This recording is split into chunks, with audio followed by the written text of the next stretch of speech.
Hangin namin sa pangalan ng aming Panginoong Jesus. Amen. At amen. Maaari na po tayo magsiupo.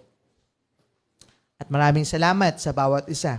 The title of this message, diba, na yung ating tinatalakay, Renew your heart, review your part. Sa madaling salita, baguhin ang puso, alalahanin ang ipinangako.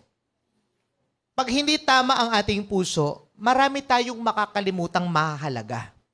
At isa sa mga mahalagang pwede nating makalimutan ay kung ano ang ating mga pinanata sa ating Panginoon. Kasi padadaig ba tayo, mga kapatid?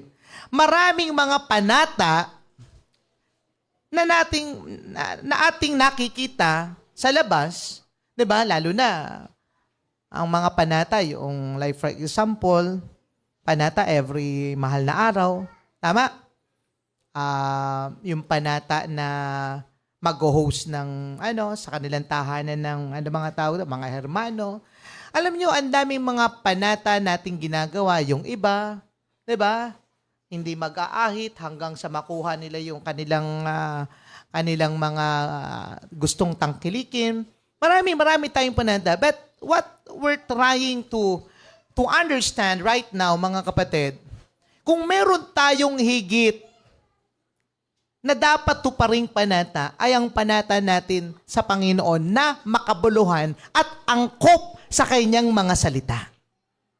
Kasi yung panata na walang kabuluhan, biruin mo, yearly, taon-taon, no? Merong mga namamanata, di ba? Nagpipinitensya, di ba? Nagpapapako sa krus, at kung ano-ano pang ginagawa, talagang gumagapang. Are you with me?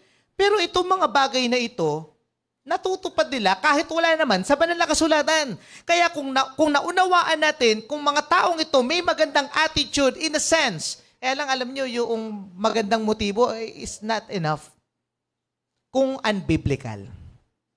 Okay? Good intention is not enough. It's not enough without living intentionally and living sa mga biblical principles. Kaya i-align natin.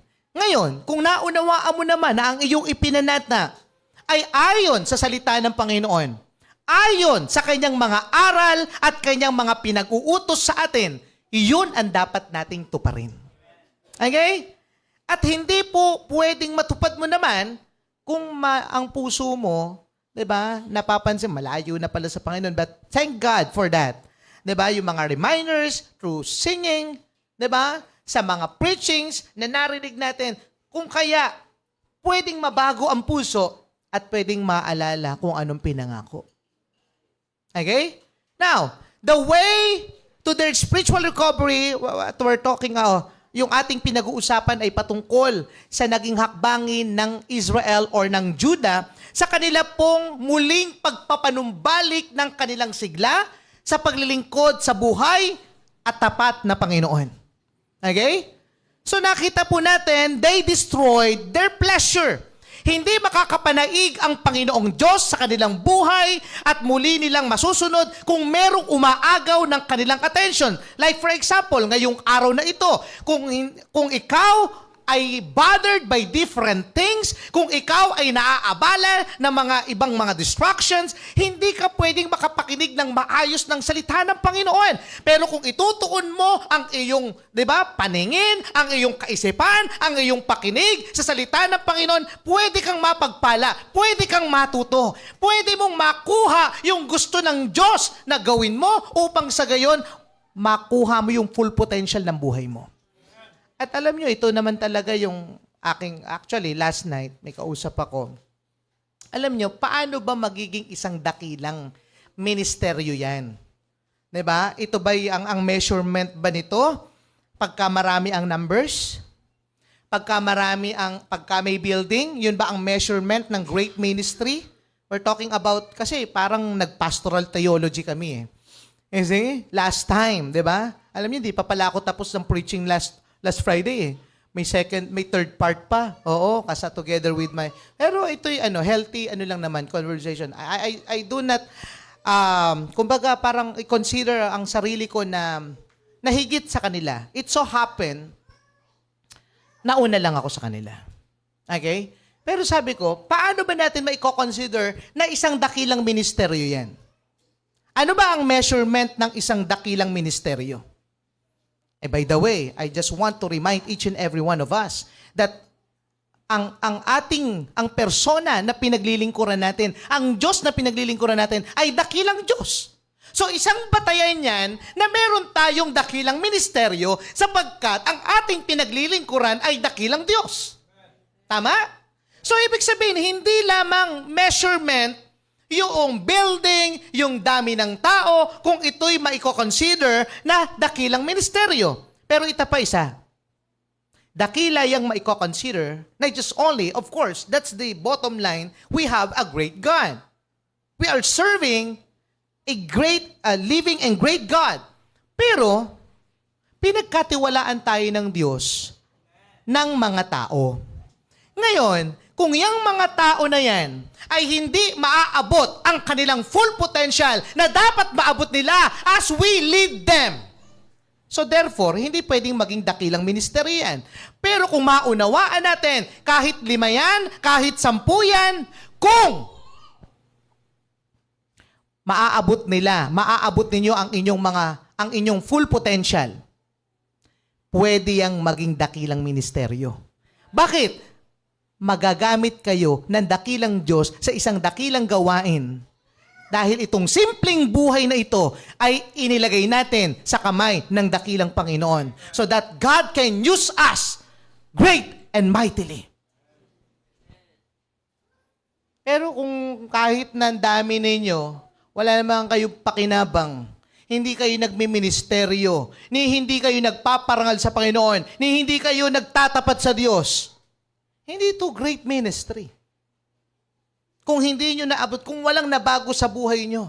Kaya may consider natin yan great ministry kasi ang dakila yung nangyari sa buhay natin na tayo ay isang makasalanan, papunta ng impyerno, subalit nakakilala sa Panginoon, nagkaroon ng katiyakan sa langit na bayan at ngayon naglilingkod sa Kanya. Although, hindi pa, di ba, hindi naman instant yan eh. Pero may direksyon. At yun po yung dakilang kung bakit nagiging dakila ang ministeryo. Una, dakila ang Diyos na pinaglilingkuran. Ikalawa, may dakilang nangyari sa buhay natin. At dakila yung ating mga hakbangin sapagkat hindi man natin kaya, pero nakakapag-accomplish tayo dahil tinutulungan tayo ng dakilang Diyos. At may consider natin yung dakilang ministeryo. Are you with me? Tao po.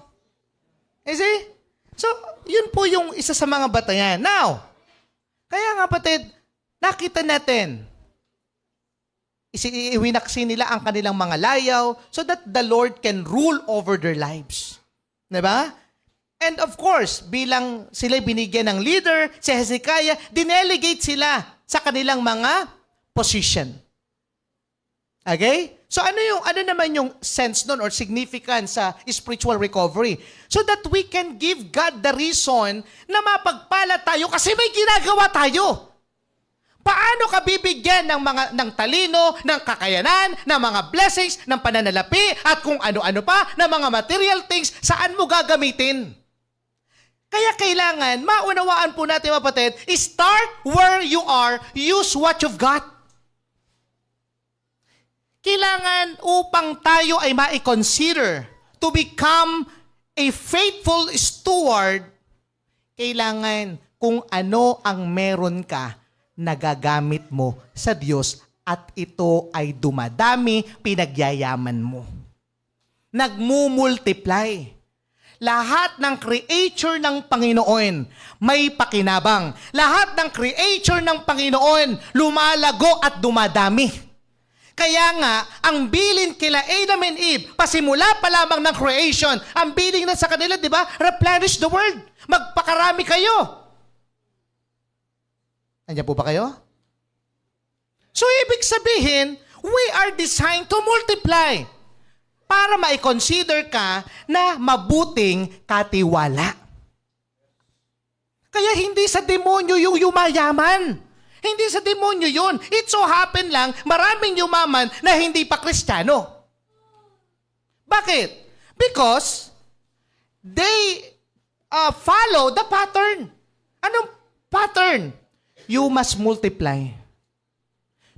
Kailangan mong pagyamanin kung anong meron ka. Do you get the point? At yan ang basihan ng pagiging mabuting katiwala. Kaya nga may binigyan ng 10 talents, may 5 talents, may 2 talents, may 1 talent. Am I right? Natuwa ang Panginoon doon sa 5 kasi pinarami, naging 10. Natuwa ang Panginoon doon sa binigyan niya ng 2 kasi naging 4. Pero hindi natuwa ang Panginoon doon sa binigyan niya ng 1 kasi itinago. Are you with me? So ngayon, kaya po dinelegate natin. Ngayon, mga kapatid, gusto ko po kasing maintindihan niyo yung walang kwenta yung magiging mensahe, ang ganda ng pagkabalasa, ng outline, baka nga naisulat mo, pero hindi mo alam yung sense, yung significance ng mensahe na ito. Ngayon, kung bakit dinelegate ni Hezekiah ang mga tao, and same thing with me as your pastor, na kailangan po mabigyan natin ng dahilan ng Diyos, kaya dinedelegate natin ang bawat isa, hindi para utusan ka lang, hindi para alilain ka lang, kundi ma-involve ka at mabigyan mo ng dahilan ng Panginoon na kung sakali mang may marating ka sa buhay, at least talagang pwede kang pagkatiwalaan ng Diyos na may marating sa buhay kasi ngayong wala ka pang nararating, ngayong estudyante ka pa lang, ngayong wala ka pang pera, faithful ka na sa kung anong meron ka, pinapagamit mo na sa Panginoon, nagiging aktibo ka, kaya pwedeng paramihin yan, pwede kang pagpalain ng Panginoon kasi may dahilan siya para pagpalain ka, naluluwalhan siya sa ating buhay. Pero kung wala, palagay mo, pagpapalain ka? Ngayon pa lang, mahihiyain ka na, hindi ka na marunong mag-soul winning. Di ba? Tapos gusto mo maging teacher? Tapos gusto mo maging abogado? Tapos gusto mo maging doktor? Eh hindi ka nga mapagsalita ng patungkol sa kabutihan ng Panginoon na ginawa sa buhay mo? Pinagkakait mo sa iba kung anong nakamtan mo? Tapos sasabihin mo, kaya ka gusto mo tumulong sa iba, kaya gusto mo tumulong sa iba. Hey, kung meron kang higit na maitutulong sa iba, ipangaral mo ang Panginoong Jesucristo. Ipangaral mo ang Ebanghelyo ng kaligtasan. Yan ang higit na maitutulong natin sa iba. You know why? Dahil ang pinaka masalimuot na problema ng tao ngayon, hindi naman yung korupsyon sa gobyerno. Kung bakit sila ganun, wala sila kay Kristo. Ang pinakamasaklap na problema ng tao ngayon ay hindi nila alam kung saan tutungo ang kanilang kaluluwa. May religion, pero hindi nila alam kung saan tutungo ang kanilang kaluluwa. May religion, pero walang direksyon ang kanilang buhay. Nag-e-exist lang. Kaya kapatid, napakalaki po ng problema ng maraming tao.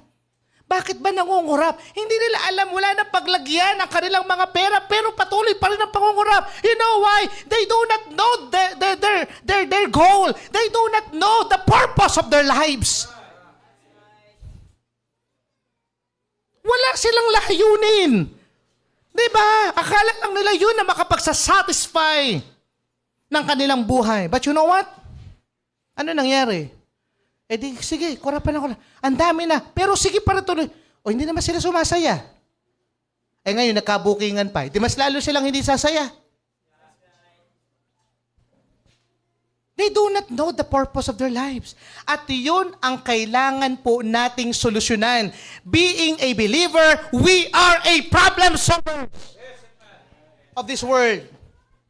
Tayo po ang maghahayag ng dakilang karunungan ng Panginoon sa mundong ibabaw. At ang pinakadakilang karunungan ng Panginoon, hey, mahal tayo ng Diyos, iniligtas niya tayo, at meron siyang disenyo sa ating buhay, tayo ay magamit niya. Ay napakadunong nun.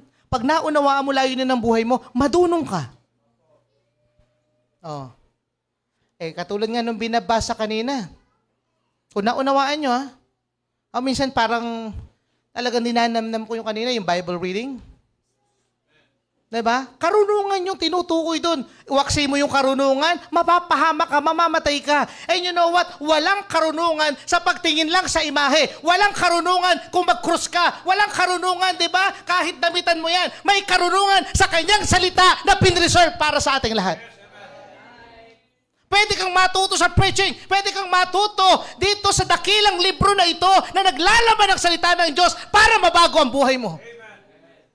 Pero kahit ilang tayo ka dyan, sumamba ka dyan, pumahid ka ng panyo mo, kung ano-ano pa man, walang mapapala dyan. Walang mangyayari sa'yo. Bakit? Wala namang sinasabi. Buti naman sana kung nagsasalita eh. Ay, payag ako kung nagsasalita eh. Pero wala naman sinasabi sa atin eh. Are you with me?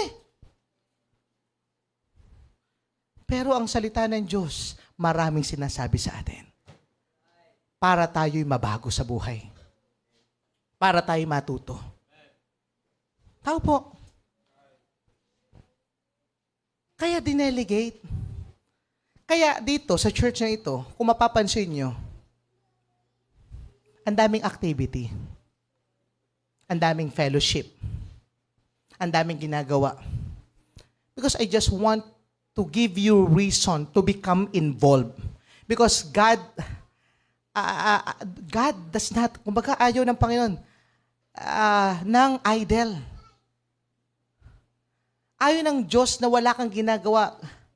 Diba? Oh. Ayaw ng Panginoon na tambay. Ayaw ng Diyos yun. Oh. But He wants us to become productive. Oh. He doesn't want us to become fruitless. Ano ba kayo? Worthless. But He wants us to become fruitful. Magkaroon tayo ng fulfillment sa buhay. Yan ang gusto ng Diyos sa atin. Kaya ang church, doon natin patuloy na dinedevelop kung bakit may church. Dinedevelop natin ang mga kabataan na huwag maging tambay. Dinedevelop natin ang mga kabataan na huwag maging makabuluhan ng kanilang buhay. Dinedevelop natin ang mga mananampalataya na magkaroon ng ambag sa iba. Because that's the design of our life. At hindi mangyayari yon nang wala tayong pagbibigay ng dahilan sa Diyos na tayo ay mabago, na tayo ma-involve, na tayo magkaroon ng kakayanan kung walang mga activities, kung walang mga fellowship. I'm just giving you a chance to have involvement in our ecclesia. Tapos, aayawan mo pa. Tapos ang tingin mo magastos, samantalang sa totoo lang naman po talaga mga kapatid, ang kaligtasan ay libre, pero ang lumago magastos. Sino dito ang may mga baby, mga sanggol na walang gastos sa pagpapalaki? Pagpapalaki sa pagka pinag-aral mo pa yan, bigyan mo ng magandang edukasyon, wala bang gastos yan? Bakit pang pansamantala lang? Pag hanggang dito lang sa mundo, pwedeng gastusan. Pero bakit pag hanggang langit, ayaw mong gastusan? Tao po. Nakuha niyo punto mga kapatid? Lahat ng bagay sa mundo temporal. Ang ituturo lamang ng salita ng Diyos at ang ating pagpe-perform sa kalooban niya ang tanging mga gawa na hanggang langit hahabulin ka. Yes. Ito yung for eternity. Tapos hindi mo gagastusan yung temporal things, handa kang gastusan. Yung mga balita ngayon, handa silang gumastos for fake news. Ang daming trolls ngayon sa Facebook. Para bumango ang pangalan ng isang politiko, pinibigyan niya ng limpak-limpak na salapi yung mga vloggers na yan. Para pabanguhin ang kanilang pangalan. Handa silang gumastos para magpakalat ng fake news. Tapos hindi tayo handang gumastos para ipakalat ang ebanghelyo ng kaligtasan. Hindi tayo handang gumastos para tayo'y tumino, para tayo ay lumago, para tayo ay maging pakinabang sa harapan ng Panginoon. Kaya ginagastosan na ministry. The ministry that costs nothing amount to nothing. Kaya bakit meron tayong ganitong numbers? Bakit may mga taong lumalago rito? Ginagastosan natin. Diyan ang investment natin. Not just all in the building. Balance tayo rito. Ayokong meron tayong building na maganda, maayos, pero ang mga tao hindi malago. Ang mga tao, di ba, hindi na bago. Ang mga tao hindi na pagpala. Di bali nang wala tayong building. Di bali nang wala na tayong sariling property. Kung hindi lang din naman kayo nababago. Pero mga kapatid, purihin ang Panginoon sa mga hakbangin natin. Patuloy tayong binabago, nagiging disiplinado, tayo ay nagiging cheerful giver, tayo ay unti-unti nagiging kaisip at kapuso ng Panginoon. Kasi, may mga purpose yan. Kaya dinelegate ni Hezekiah eh. Kaya nga kahit si Hezekiah na may co-consider natin yung minister of God, subalit naging kapartner niya pa yung mga ministers in the temple. You see? Amen ba?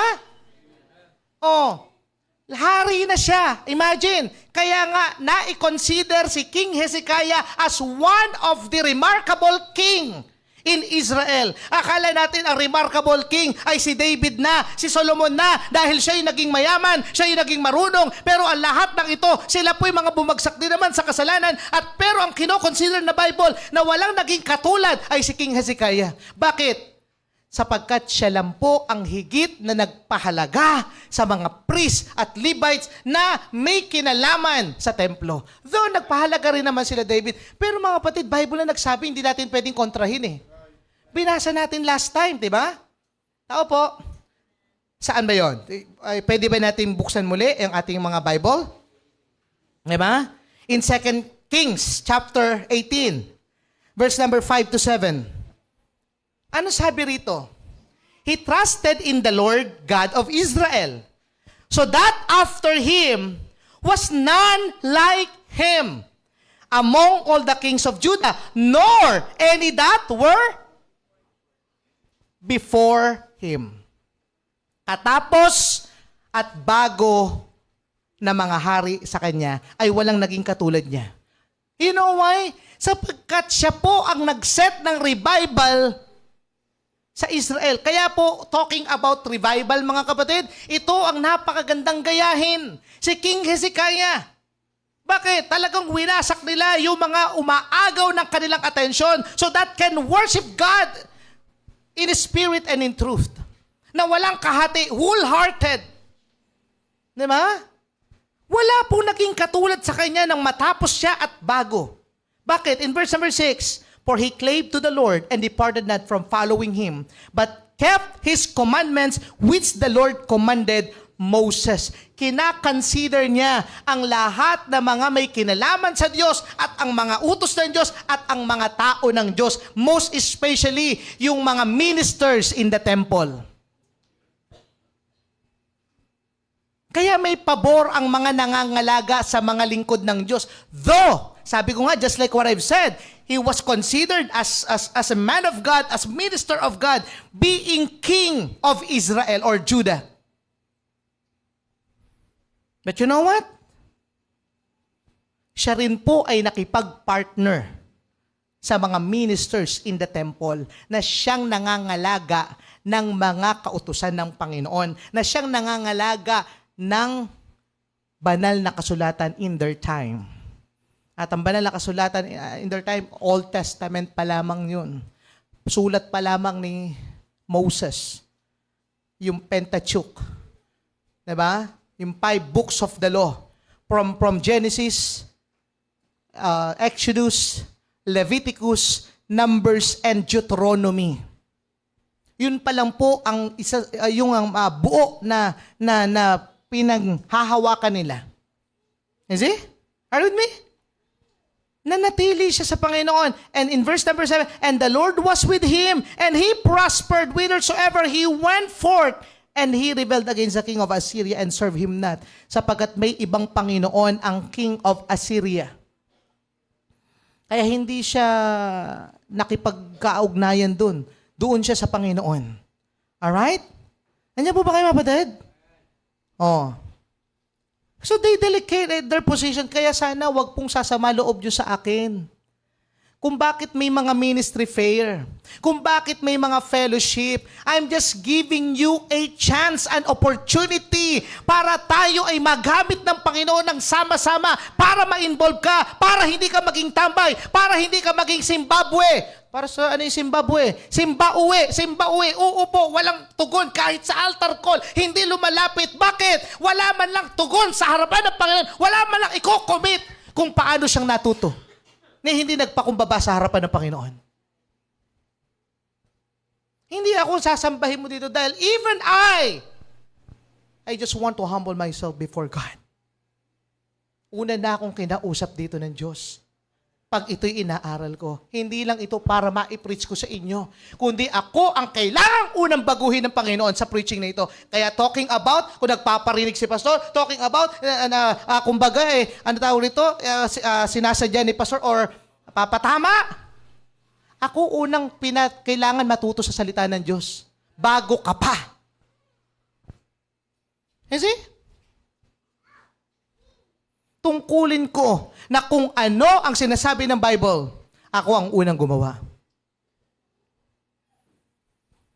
Kaya dinelegate ni Hezekiah yung position.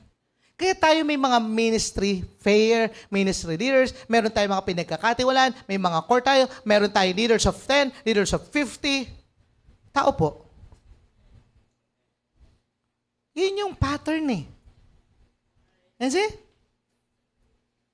And then, last time, they delivered their praises. So dahil handa na puso nila, wala na silang ibang ginawa, kundi magpuri sa Panginoon. Kung bakit naman, alam nyo, hindi nyo mapipigilan yung mga nagtatestify. Kaya chance din naman natin yun na magpuri sa Panginoon, sambitin, so to encourage others, may ginagawa ang Diyos sa buhay po natin. Nakakatuwa. Katulad sa abroad, praise the Lord, at least nagiging part sila ng service through sharing their testimony. Diba? Tumugon sila eh. Yun lagi ko sinasabi. Lalo na sa mga kabataan. Saan ka 10 years from now? Kung hindi ka makikinig kay pastor, baka sabihin mo makikita tayong muli 10 years from now. Sayang, pastor, sana ginawa ko yung sinabi mo. Baka maayos ang buhay ko. O dun ka dahil sumunod ka, pastor, buti na lang, ginawa ko. Eto ko, matagumpay ngayon. Hindi naman dahil sa akin. May salita ng Diyos kung bakit ganun ang challenge ko sa inyo. Kasi confident ako na pag sumunod ka sa akin, as I preach the word, as I give you godly counsel, godly advice, biblical principles, hindi pwedeng walang pagdalhan sa atin ang salita ng Diyos. Meron. Hindi pwedeng wala. At meron na ngang nauna sa iyo eh. Bakit sumunod eh? Dahil ayokong maging bahagi ng isang church na hindi natin makikita ang milagro ng Panginoon. And I thank God for this church. Diba? Nakita natin ang milagro ng Panginoon. We started from scratch. Pero tingnan natin yung ilang mga binagong buhay na ng ating Panginoong Diyos. Binagong pamilya. At kalakip kahit sa pinansyal, material things na pagkalooban na sila ng Panginoon. Kasi, kaya wala ka na ibang gagawin eh. Diba? Kundi magpuri sa Panginoon. Kasi, nandiyan po ba kayo, mabitid? Now, ika-apat, anong ginawa nila Hezekiah? They dwelt in the holy place. Look at verse number 4. Ano sabi ng verse number 4? In chapter 30, doon sa ating text. Moreover, he commanded the people that dwelt in Jerusalem. Diba? To give the portion of the priests and the Levites that they might be encouraged in the law of the Lord And as soon as the commandment came abroad, the children of Israel brought in abundance the first fruits of corn, wine, and oil, and honey, and of all the increase of the field, and of the tithe of all things that they brought they in abundantly. Andiyan po ba kayo, mga kapatid? Bakit? Kung titignan niyo pa dyan sa kabuuan ng passage na yan, nagpagawa sila ng chamber, nagpagawa sila ng mga tira,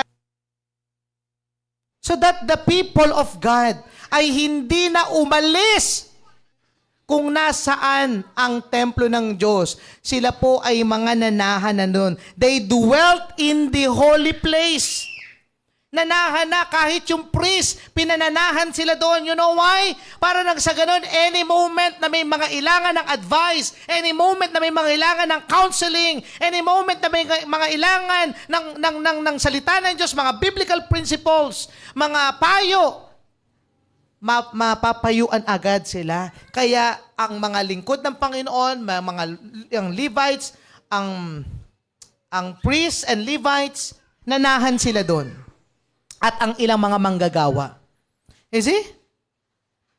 At pinasagana nila ang templo. So that the people of God, di ba, ay hindi magutom. Yung mga manggagawa ay hindi magutom at yung mga tao ng Diyos kung pupunta sa templo, hindi magutom. Bagkos managana. That is why yan din yung plano natin dyan sa office eh. Sana nga matapos na. Pasasaganain natin ang pagkain dyan. Para pag may counseling, di na tayo kung saan-saan pupunta. Diba? Meron na tayong sariling parang coffee shop dyan. Alright? Oh. Kasi, masagana, pero mas, diba, mas lessen yung hindi naman sa tinitipid natin. Pero mapukuha natin yung full potential. Kung kapiranggot na cake lang dun, diba, 150, 200. Kung bumili tayo dyan ng mga cakes, naka-stack sa rep, diba? Kahit mahal din naman, pero mas marami kang makakain sa ganong kahit mas mahal. Oh. Diba? Oh. They dwelt in the holy place. You know why? Ano ibig sabihin nito, mga kapatid? The people didn't just attend. They abided. Para hindi lang umaten kapag may service, kundi pahalagahan ang templo.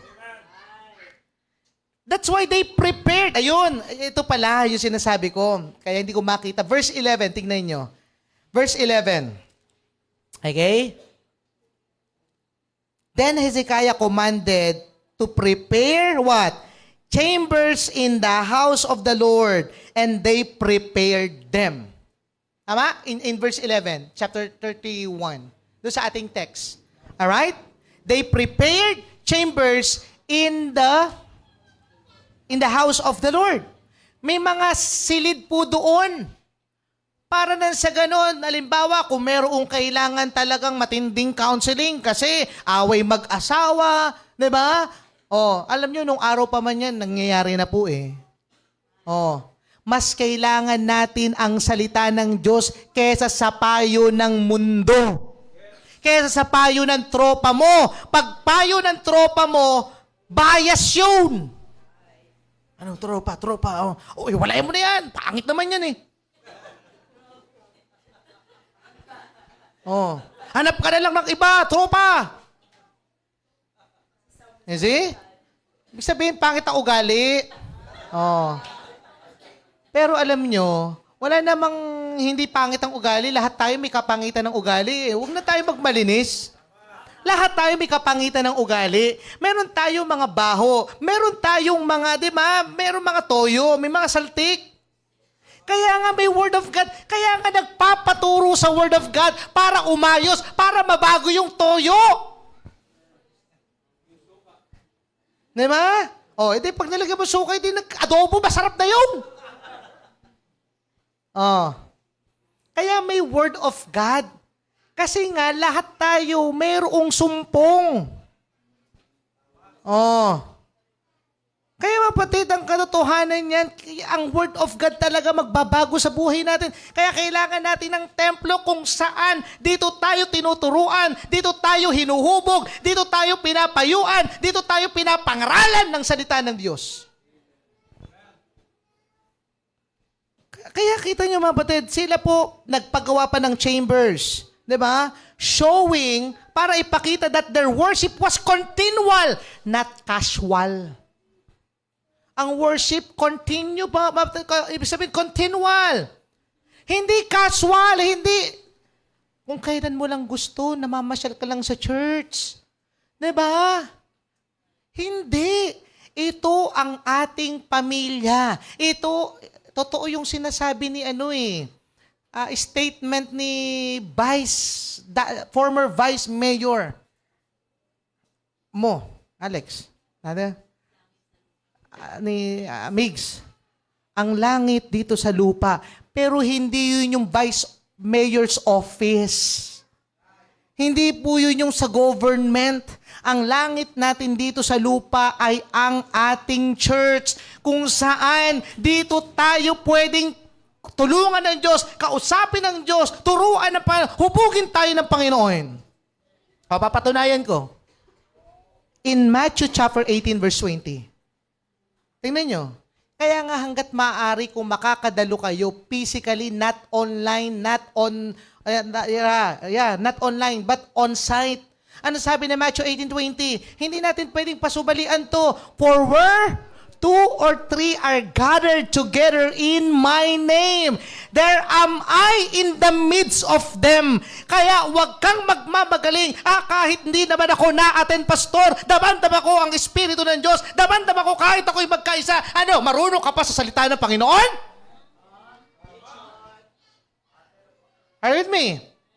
Mas kalulugdan ka ng Diyos kesa dun sa nagkatipon at sumunod sa kalooban ng Panginoon? Tao po. Hindi pwedeng mas magaling ka kesa sa Panginoon. Actually, statement nga mismo ng Panginoong Jesucristo yan sabi nun? Nasa kalagitnaan. Sabi niya, there am I in the midst of them. Nandun ako sa kalagitnaan ng mga nagkatipon, ng mga naging masunurin, ng mga, di ba, naging kaaya-aya sa harapan ng Panginoon, mga humakbang sa pananampalataya. Kasi hindi naman talaga madali pumunta Bakit? Mga kapatid, sasabihin ko na sa inyo, hindi common nagpunta kayo rito, wala kayong problema. Naniniwala nga ako, baka mas marami kayong problema, kaya po kayo pumunta rito Dahil pwede tayo makakuha ng comfort coming from God's Word. Malamang ko kaya marami kayo nandito kasi hindi dahil wala kayong mga hinanakit sa buhay. Naniniwala ako, baka merong mga hinanakit sa buhay ito Pero naniniwala ako, naunawaan nyo na kailangan nyo ang Diyos sa mga ganyang sitwasyon.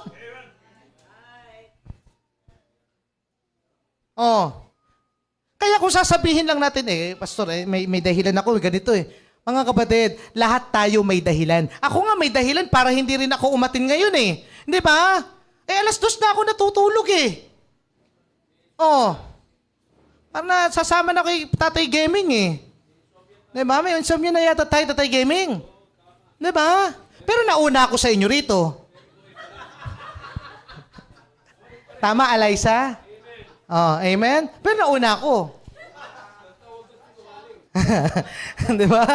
2:00. Pwede tayo magdahilan Pero mga kapatid, ito yun. Lahat may kaabalahan. Lahat may dahilan. Lahat may mga pinagdaraanan. May mga suliranin. Lahat may pangangailangan. Pero naniniwala ako mga kapatid, nauunawaan natin kung bakit tayo nandito na ang Panginoon ang siyang kapunuan sa lahat ng ating pangangailangan. Siya. Kailangan natin siya. Walang problemang masusolusyonan by our own kung hindi tayo tutulungan ng ating Panginoon. So, ibig sabihin, yung mag-dwell tayo sa tahanan ng Panginoon, it is essential to our life. Bakit? Dito niya tayo kakausapin na sa kalagitnaan siya Diba? So, God's house shapes our life. Iba yung may pinupuntahan ka, lalo na kung araw ng pananambahan. Pero kahit nga, hindi araw ng pananambahan, you can come here. Pwede mong umingi kayo ng sushi dyan. At tayo ay pumunta ka dito, manalangin ka sa altar. Suyuin mo ang Panginoon. You see? So God's house shapes our life para tayo ay ma-refocus kung ano talaga ang tunay na mahalaga. You see? Oh, para tayo ay palakasin sa ating mga lakad so that our life ay mai-align. Diba? Yung ating buhay ay maitama at magkaroon ng revival, ng kasiglahan. At dahil dyan, naunawaan ng psalmist yan. Kaya ano sabi ng Psalms 122 verse 1? I was glad when they say unto me, let us go into the house of the Lord. Gayon din po ba ang tugon natin kung nauunawaan talaga natin ang benepisyo ng tayo ay nasa templo? Yun rin ba ang tugon natin na meron tayong kagalakan every time tutungo tayo sa bahay sambahan o napipilitan lamang? Or bigat na bigat tayo? Pero just like what I've said, ano man ang problema at pinagdaraanan mo, ito ang pwede mong maging ease. Diba? Maging kapayapaan, maging comfort. Bakit? Alam mong tutulungan ka ng Diyos, lalo na kung sinuyo mo siya. Kasi, stay near God's house to stay alive in faith. Sabi nga, ayan, sila Kuya Lito, saan pa ba galing yan? Sa San Jose del Monte po yan galing. Ha? May kasabay ka ba kayo dito? Kasabay ka ba, Lisa May? Si Sam. Kaibang dalawa ang hindi ko pa kasi nakikita yung mga taga-sunod sa mula pa kahapon. Nagkulong lang ako eh. Nag-prayer and fasting ako eh. Oh, ayoko makita nila. 'Di ba? Na ako'y nagugutom na. Kasi? San Jose? Bakit? Choose the dearest church, not the nearest. Tama, Carlo? Apalit yan. Kapapanganak lang nga din ng asawa niya. Pwede na rin magdahilan nga sila, Joan eh. Kasi nung nakaraan, sabi sa akin ni Pastor, medyo tagilid eh. Kasi, yung tahi, sariwa pa. Nasasaktan pa si Joan. Sabi niya, kaya lang, syempre, matatagtag. Ang layo ng apalit. Pero nakita ko si Joan dyan at saka yung si baby, Carlene. Carlene, di ba? Carlene. Basta yun. Di ba? Tama naman eh. Oh. Di ba? Basta Carlo na naging babae. Carlene. Oh. Kung ikaw Kaloy, siya Kaling. You see?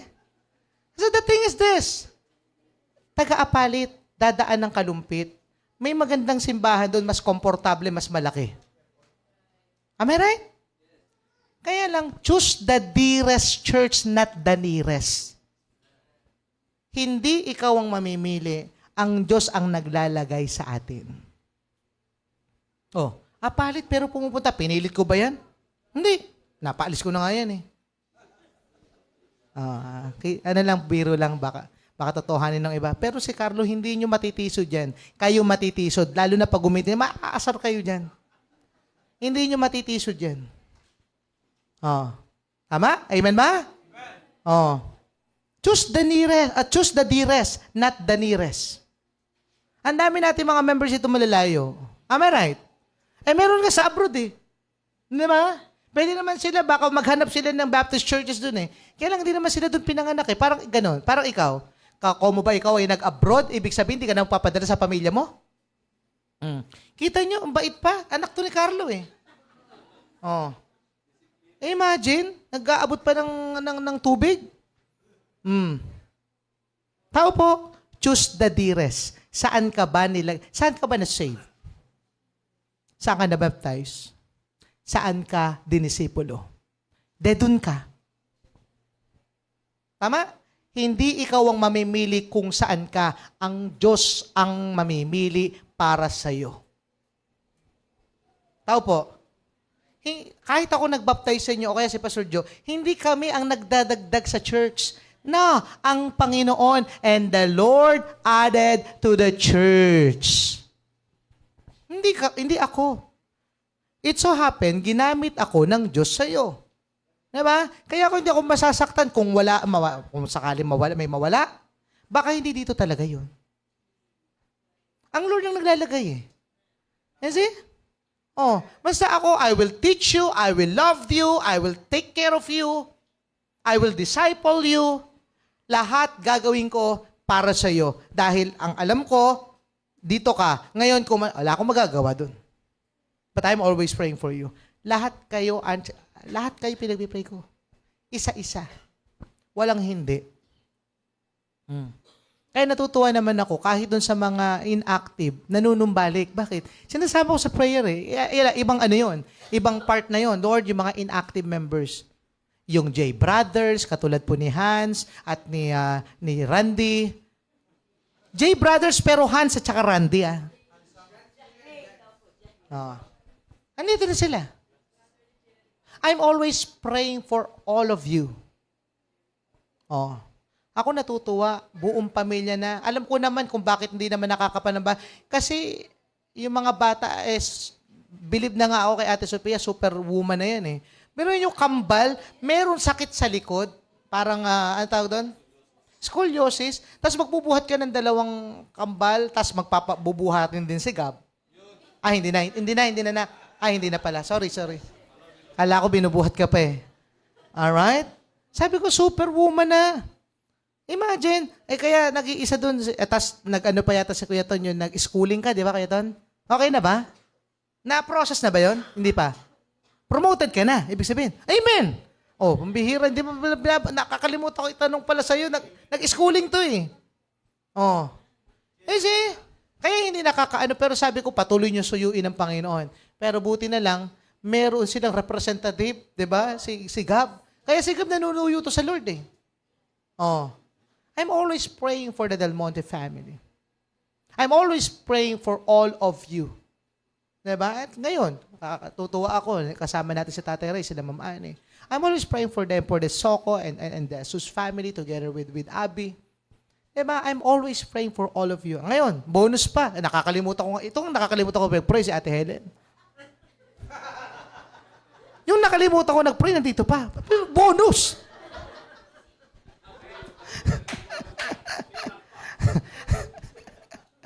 Diba? Bonus.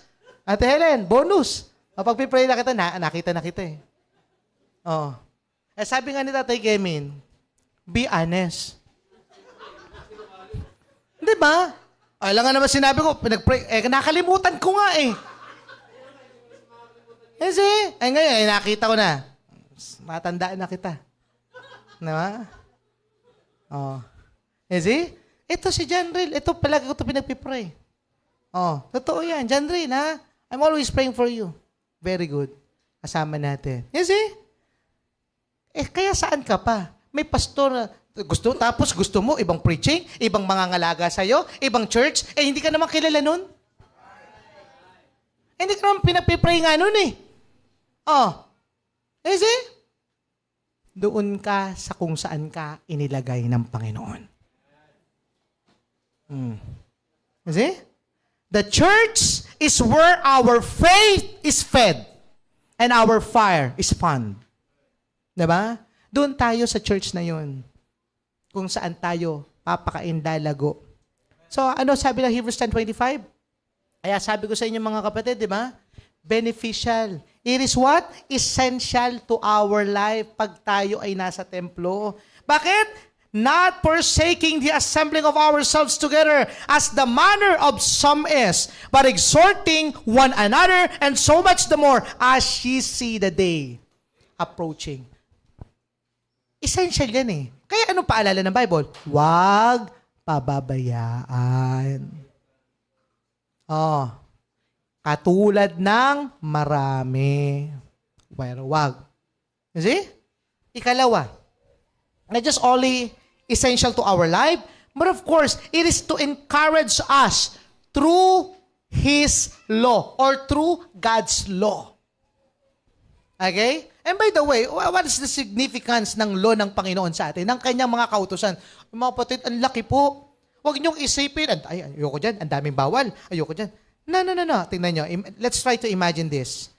The law reminded us of God's heart. Not just His rules. Hindi lamang para yung mga rules and regulation niya. No, kundi pag-ibig niya sa atin. I will give you an example. bakit kayong mga magulang, nagseset kayo ng time? Ano tawag doon? Yung time, yung limit ng time na curfew. Bakit nagseset kayo ng curfew sa inyong mga anak? Dahil ba gusto nyo lang pabigatan? Ha? Dahil ba gusto nyo lang na sila'y saktan at maging killjoy kayo sa kanila? Ha? Bakit? For protection. Because you take good care of them. Nangangalaga kayo sa kanila. Baka saan sila mapunta? Baka maling tropa mapuntahan nila. Baka maling lugar. Baka mapahamak sila. Kaya hanggat maaari, gusto nyo silang nakikita sa tahanan. Dahil taga-roon sila. Am I right? Same thing with God. Kaya siya nag-set ng law para ipakita sa atin ang kanyang pag-ibig, ang kanyang pagmamahal, ang kanyang proteksyon. Diba? Sa mga signage, yun ang purpose nun. Halimbawa, like for example, di ba? Do not touch, hot surface. Tama? Kaya may mga babalang ganon, para nang sa ganon, hindi ka na mapaso. And same thing with us. Kaya may law, kaya may nag-set siya ng mga paalala sa atin so that hindi na tayo mapahamak. Are you with me? Hindi po para pigilan ka sa kasiyahan mo. Dahil lahat naman yan pwede mong ma-enjoy sa tamang panahon. Like for example, di ba? Yung pag-aasawa, halimbawa, yung sexual intercourse na pinapangarap ngayon ng mga kabataan, pwede nyo yung maranasan sa tamang panahon pag matured na kayo, pag kayo ay may pangako na sa isa't isa sa harapan ng Panginoon. May basbas ng Panginoon. Am I right? Oh. Ay, si attorney, 2 weeks na lang. Ah, yes. Di ba? Pwede naman yun eh. Oh, lahat ba i-enjoy? Gusto ko magkaroon ng iPhone, ganito. Yun din ang sinabi ko kay J-Mark noon. Huwag ka makikipagsabayan sa classmate mo. Mayayaman sila. Pero darating ang oras mo. Kasi may kotse, may cellphone, may mga branded na gamit. Pwede naman pala sa tamang panahon. Pero wag mong pahirapan magulang mo. Kung ano-ano dinidemand mo eh. Kasi, kaya ka nga pinag-aaral para magkaroon ka for you to have a better future. Ang problema, ayaw mag-aral. Tapos ngayon gusto mo mag-demand na mag-demand. Kaya ka nga pinag-aaral for you to have a better future. Kaya lang, sasayangin natin yung future? Don't you know that all our activities, our actions, everything, we're just building our future here. Kaya akala nyo ba yung pinapagawa ko sa inyo? Ba't ang tagal naman ng pinapagawa? Wala naman, parang yung kaka-attend ko, yung mga sinasabi ni Pas, parang wala naman resulta eh. Parang ang tagal eh. Parang ganito. Wala naman nangyayari sa akin. Kahit umatin ako prayer meeting, wala naman nangyayari sa akin. Umatin ako ng afternoon service. Parang wala naman nangyayari sa akin. O bigyan mo ako 5 hanggang 10 taon. Because we are building your future, not now. Because your decision now ay merong kinalaman sa iyong future. And by the way, ganun din naman, we are what we are right now because of our yesterday's decision. Same thing. Ngayon, kung gusto mo ng better future, listen to me. Listen to God. Hindi para ngayon to, kaya kung ngayon ka naghahanap ng kasiyahan, ng comfort, at kung ano-ano ng blessing. No! Malis ka na. Hindi ngayon yun. Hindi ko mabibigay sa iyo yun. Are you with me? But listen to me. Ibibigay ng Panginoon sa yan sa tamang panahon. Dami nating demand eh. Sunod ka muna. Yung problema eh, demand ka ng demand. Ang dami mong, hindi ka naman sumusunod. Sunod ka muna sa kalooban ng Diyos. Now you know. Amen? Kaya yun po ang sineset sa atin ng law of God. Hindi para pasakitan ka, hindi para pigilan ka ng kasiyahan, no, kundi para disiplinahin ka for you to enjoy His blessing someday. You see?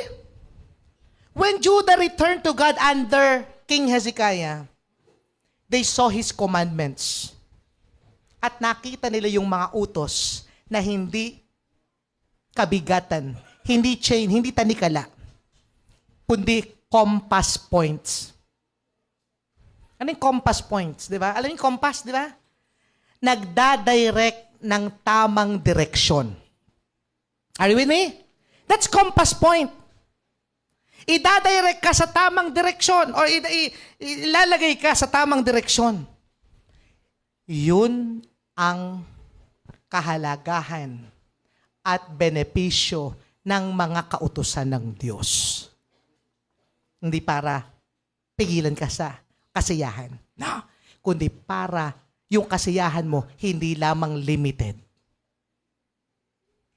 Kasi magsasaya ka, sige, nag-inuman kayo. O sige, nagtropahan kayo. Sige, nagbembangan kayo. Pansamantala lang yan. Pero yung better life na pwede mong makuha kasi sumunod, kasi naghintay, mamimiss mo.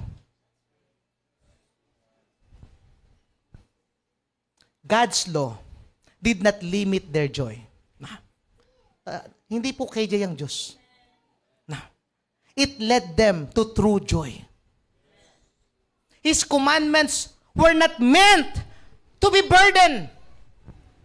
They were given to bring them back under God's loving care. Ano sabi ng 1 John 5:3?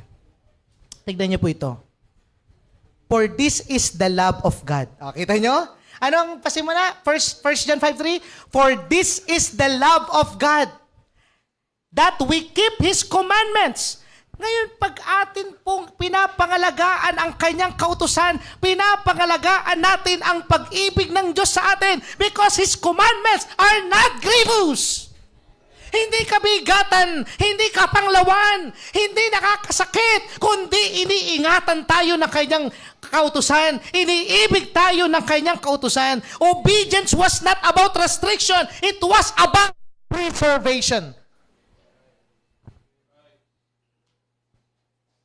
Mga kapatid, para i-preserve ka. Is it? Hindi po yan para tayo ay ano? Hindi lang para i-restrict tayo, pagbawalan tayo, no? Para tayo ay pangalagaan, i-preserve para sa mainam na kinabukasan.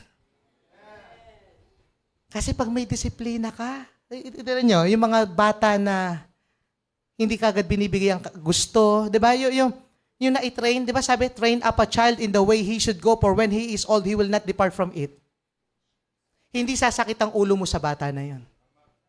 Bagos yung bata na yon, magdudulot sa'yo ng kasiyahan. Kasi na-train, na-disiplina ng maayos, hindi inatras ang pambambo. Tinuruan na, pero kailangan balance. Hindi lang bambu ka ng bambu kasi nangyari sa amin yan, hindi rin ako tumimon sa bambu eh. Si Daniel, nangyari kay Daniel yan, hindi rin tumino sa bambu yan eh. Kasi nagkakalyo na po ito Daniel, hindi pa rin tumino sa bambu eh. By the way, asa si Daniel? Mababambu talaga sa akin yan ah. Oh. Hindi tumino sa bambu. Tumino yun, kailan? Nung naunawaan ko, Bible pa rin. Hindi pa rin ako pwedeng mas maging magaling sa Bible. Kaya lang, kaya yun naman ang disiplina ko sa kanila eh. Gumanti lang naman ako, pasa-pasa lang naman yan eh. Yun ang ginawa sa akin ni Pastor Joe eh. Oh. Wala akong mapaggantihan. Di doon. Kay Daniel. Oh. Pasa-pasa lang yan. Ikaw, nakaranas ka nun, Bambo? Nakaranas ka no, Sam? Ha? Oh, nakaranas yan. Ha? See? Pasa-pasa lang yan eh. Kaya lang na-realize ko, tama nga po, Tatay Gaming, nagkamali na. Na-realize ko, hindi talaga eh. Ito talaga. Doon ko sila binabad sa Word of God. Di tumino. Kaya lang, ewan ko, what wala ngayon? Nandiyan lang yan, nandiyan lang. Oo. See? Oo. Tao po. Oo. It was about preservation. Now, when the people walk in the statutes of the Lord, or the statutes of the Lord, They were shielded. Protected. Saan mapoproteksyonan ang mga bata? O, lahat tayo, by the way, all believers, saan tayo mapoproteksyonan? Pag tayo ay may kautusan ng Diyos. Saan? Idolatry, foreign influence, moral collapse. Oh. Kasi meron ka sinusundan eh. God's judgment, diyan tayo mapipreserve. Sa God's judgment. Akala ba natin lahat ng ating mga ginagawa ay walang katumbas o kaakibat na consequence? Kaakibat na resulta? Meron. Yun nga yung sinasabi ko sa inyo. Kaya gusto natin manuyo kayo sa Diyos para maayos ang ating future. Oh, kung hindi ka, yun yung sinasabi ni June kanina, ni Brother Oliver. Di ba? Ano sabi? Yung every single act can make you or break you. Pastor, hindi naman ako na-break. Parang okay pa rin kahit ako sa backsliding period. Hintay ka lang. Kung paano ang pagpapala ay magdudulot sa iyo ng maganda, or yung katinuan mo ay magdudulot sa iyo for a better future. Same thing, yung kapasawayan mo ay magdudulot sa iyo ng worse future. Kaya magantay ka lang. Nagmamadali ka naman. Yung ang pagpapala, hindi minamadali. Yung pakayang sumpa. Yung pakayang palo. Hintay ka. Kaya ako, nung naunawaan ko to, Pastor Joe, nales ang stress ko. Nales ang stress ko. You know why? Bakit pa ako mangungonsumi sa matitigas ang ulong miyembro? Sila naman mananagot niyan sa Diyos eh. Hindi na. Hindi ko na isasapuso masyado yung kapawsawayan. Hindi ko na masyado isasapuso yan. I will love you, pero kung alam kong mali ginagawa mo, tuturuan kita, ire-review kita, hindi ka makinig, fine. Hindi ko na masyadong pahihirapan pa sarili ko na, wag ka dyan, ganito, di ba? Hindi na. Kahit gumawa kayo. No. Kayo naman mag-aani ng resulta eh. Hindi ako. But at least, titiyakin ko, bago mo anihin yung pangit na resulta, gagawin ko muna yung part ko.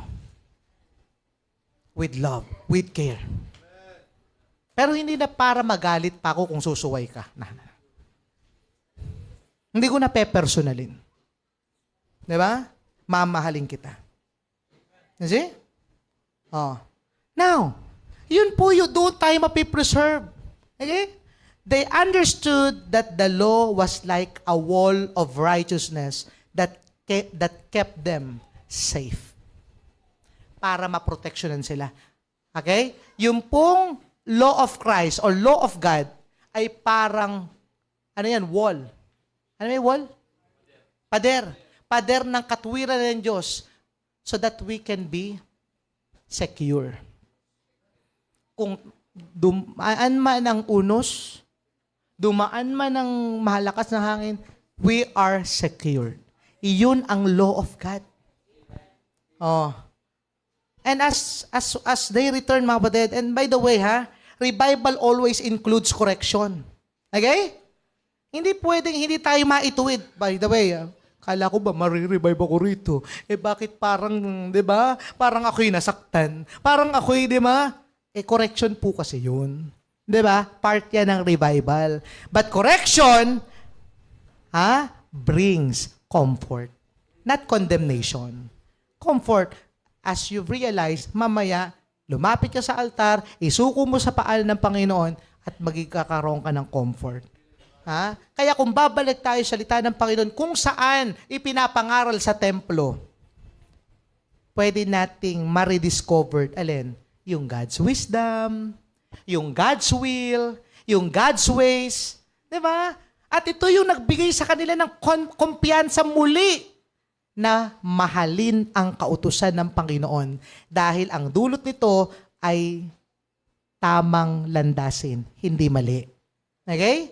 And you know what? That's why the more we dwell in God's presence, di ba na ang presence ng Panginoon dito? Dahil nagkakatipon tayo. Am I right? Ay sasabihin ko sa inyo, the more we desire His precepts. Andiyan po ba kayo? Bakit? nakita natin, marirealize natin, ay, matamis pala ang pag-ibig ng Diyos, ang salita niya. Hindi pala ito para ikapahamak ko. Ano sabi ng Psalms 119, verse number 103 and 105? Tingnan niyo po, the more nating nahahangarin. Ngayon, sa umpisa, parang nakakainip, parang nakakaboring, parang nakakatama, nakakasakit. But later on, anong pwede nating maranasan, ma-experience from God's Word? 119 verse 103. How sweet are thy words unto my taste. Yeah, sweeter than honey to my mouth. In verse number 4, 104, through thy precepts I get understanding, therefore I hate every false way. Diyan ako makakakuha ng karunungan Kaya iiwasan ko yung mga hindi tamang pamamaraan. In verse number 105, thy word is a lamp unto my feet and a light unto my path. Diba? So when Israel returned to the holy place, nung naglagi sila sa banal na lugar, the law lifted them. Inangat sila, itinaas sila ng kautusan ng Panginoon. Pinalakas sila ng kautusan ng Panginoon. Nirealign sila ng kautusan ng Panginoon. Sapagkat ang kautusan ng Diyos o ang salita ng Diyos ay mag-i-encourage para lumakas ang loob natin. Mag-i-encourage sa atin para tumatag tayo sa ating conviction. And of course, to our commitment. Diba? Kung ano pinahina ng mundo sa atin, palalakasin ng salita ng Diyos yan. And last na talaga. Sabi ko ba last kanina? Nasabi ko ba? Hindi pa. Hindi pa. Alright? Wala pa yung dahon Wala pa si Daniel Nandiyan na ba? Di tapos na. Alright? Alright? Last na. Pwede ba pagbigayin na ako? Amen ba? Magbubudal fight daw tayo Sayang naman kung hindi kayo gutom. Baka masayang yung pagkain. Hindi ba? Alright. Last na. Ano yung una na dulot pag tayo ay namalagi sa ating bahay-sambahan sa sanktuaryo?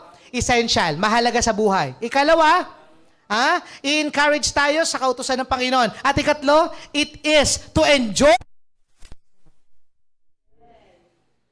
Sasaya tayong kasama ang presensya ng ating Panginoon. Tingnan niyo po dun sa chapter 30 verse 26 and 27, dun sa ating text, di ba?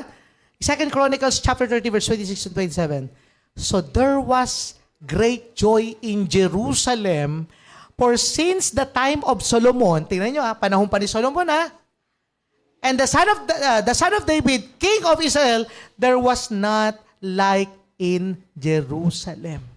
Ang huli na nagkaroon sila ng kasiyahan na katulad noon ay panahon pa ni King Solomon. Ang layo na po ni King Hezekiah kay Solomon, ilang generation na po ang nangyari noon I don't know, maybe 100 years. Ang yung gap. Yung gap nila, mga 100 years more than. Is it? So tingnan nyo, doon pa nagkaroon ng kasiyahan. Verse 27. Bakit nagkaroon ng kasiyahan? Then the priests, the Levites, arose and blessed the people. Paano na-bless the people? Nag-preach And their voice was heard, and their prayer came up to the to His holy dwelling place, even unto heaven. So saan nagmumula ang totoong saya? True joy comes from being where God is worshipped. Gusto mong sumaya. Problemado ka ba? Mag-worship. Tayo nang mag-worship. Diba? Nandito ang tunay na saya. In God's house, hindi ka lang matututo. Ma-e-enjoy mo ang presensya ng Panginoon. Ma-e-enjoy mo, alin? Yung mga problema na susolusyonan ng Panginoon. Ma-e-enjoy mo yung pagsamba. Yung puso mo ma-refresh. You see, we enjoy His presence. We enjoy His peace. We enjoy His power. We enjoy His joy. Pastor, ma-enjoy natin yung katuwaan na Yeah. You know why? Real joy returns where God is enjoyed. Bakit? Bakit natin ma-enjoy yung katuwaan ng Panginoon? For the joy of the Lord is our strength. Di ba? Inaawit natin yan. The joy of the Lord is my strength. Ha, ha. Oh. Kapag masaya, Panginoon, sasaya ka. Kaya if we dwell regularly in God's presence, here in our ecclesia, in our sanctuary, ay sasabihin ko sa iyo, mapatid, pati pangako mo, hindi mo makakalimutan. At yung pangako ng Diyos na tinupad niya na sa iyo. Kasi, amen ba? I hope and I pray, pinagpala tayo ng Diyos mula sa kanyang mga salita. Kaya i-enjoy natin yung presence ng Panginoon. Amen? I-enjoy natin yung presence ng God's people. I-enjoy natin yung kapangyarihan at kapayapaan ng Diyos na sumasa atin every time na tayo'y makakapakinig ng kanyang mga salita. Tayo po lahat ay magsitayo at tayo po'y magpasalamat sa Panginoon.